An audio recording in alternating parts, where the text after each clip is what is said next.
তার আমরা red detergent powder নিয়েছি ফোমিং হাইট এবং ফোমিংয়ের স্ট্যাটাস, ফ্রেগনেন্সি স্ট্যাটাস, আদার্স আনুষঙ্গিক দিক টেস্ট করার জন্য আমরা শুরু করতে যাচ্ছি। দাও, শুরু করো।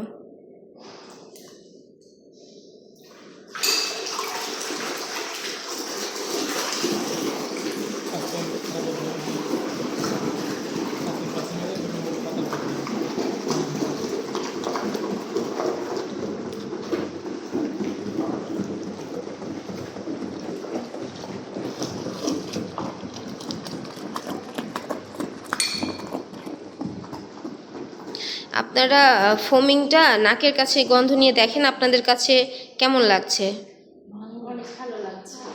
কোনো খারাপ গন্ধ? হাতটা একটু উঠিয়ে আপনাদের হাতে কোনো জ্বালা পোড়া কিংবা কোনো কিছু অনুভব হলে আমাকে জানাবেন। সেরকম কোনো জ্বালা পোড়া কোনো কিছু অনুভব হচ্ছে?